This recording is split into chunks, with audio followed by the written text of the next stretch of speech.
The early Islamic world scrutinized history through a cold, empirical lens. Scholars recorded the minute physical and psychological details of a narrator's life with the same precision they applied to the text themselves. Take the case of Hisham bin Ammar. Born in 153 AH, he was an imam, a hafiz, and the paramount scholar of the Levant. He was the master orator, the khatib of Damascus, commanding the pulpit of the Umayyad Mosque. Yet, while his mastery of Quranic recitation was absolute, his record in Hadith transmission provoked fierce debate among his peers. This is a Jarh wa Ta'dil matrix, the science of scholarly evaluation. Despite appearing in major Hadith collections like Bukhari and Abu Dawud, Hisham's evaluators pulled his reputation back and forth across the spectrum, from trustworthy to frivolous.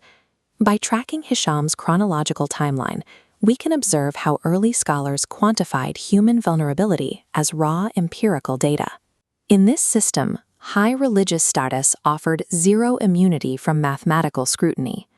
Before the year 17 AH, a young Hisham traveled to study under the legendary Imam Malik. This required a journey to Medina, the epicenter of early Islamic scholarship and the Prophet's mosque. Here, the two men hit a methodological wall. Hisham demanded that Malik narrate directly to him. Malik, however, strictly required students to read the texts back to him. Hisham refused to yield. In response, Malik ordered his servant to strike the stubborn young student with a cane, known as a dirah. The logs record this exchange precisely.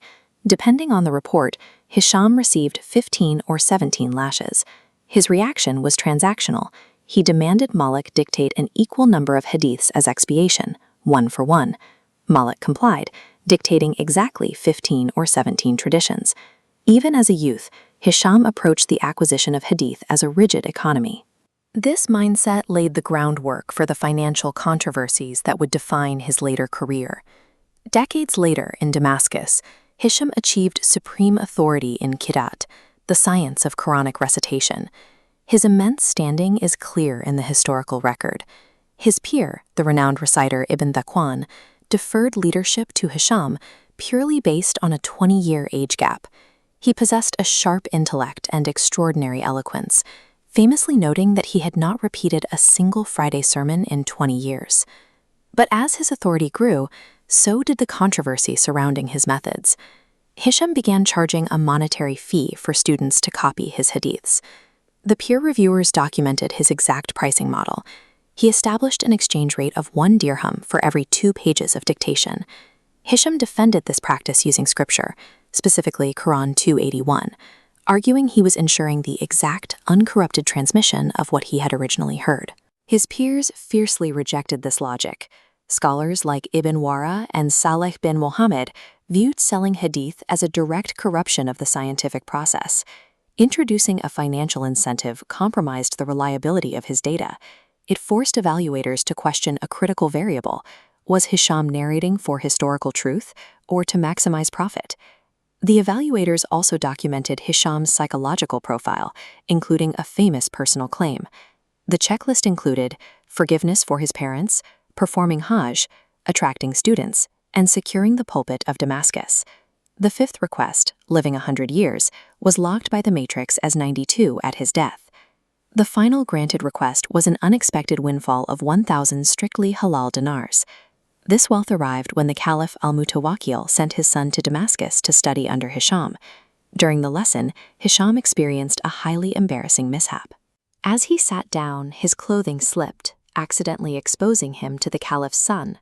The Caliph, upon hearing the story, did not take offense. Instead, he interpreted the awkward incident as a humorous good omen and sent the 1,000 dinars completely unprompted. Scholars preserved these embarrassing anecdotes to construct a comprehensive psychological and historical profile of the narrator. As Hisham entered his late 80s, the strict evaluators documented a severe, tragic onset of rapid memory degradation. This introduced a critical methodological flaw known as Talqin, or prompting. In his cognitive decline, Hisham would blindly agree to any hadith a student suggested or read to him. The statistical result was catastrophic, as Abu Dawud recorded over 400 baseless hadiths during this period. His vulnerabilities extended into theology. He became entangled in the Lafz controversy, publicly stating, "My utterance of the Quran is created." This triggered a furious reaction from Imam Ahmad bin Hanbal, reflecting the intense theological sensitivities and exactness demanded during that era. Imam Ahmad formally branded Hisham a tayash, someone frivolous, and actively warned students away from his gatherings. In the empirical science of Hadith, a lifetime of piety and Quranic mastery offered no protection against the ruthless math of cognitive decline and theological deviation. Hisham bin Ammar passed away in late Muharram in the year 245 AH, at the age of 92. We are left with the core paradox. With over 400 fake hadiths logged, a transactional approach to teaching, and a severe theological error on his record, why did compilers like Bukhari and Abu Dawud still utilize him? To understand this, we look at this chart, his final peer-reviewed grade by later scholars like al-Nasa'i and al-Daraqutni. They locked his classification firmly as Saduq, truthful. They determined he was an honest man at his core.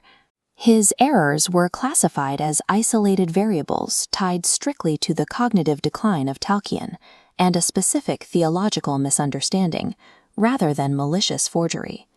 The system of narrator evaluation prioritized transparency. By documenting exact fees, physical punishments, and the onset of memory loss, scholars built a robust filter that could salvage his knowledge while safely isolating his human errors.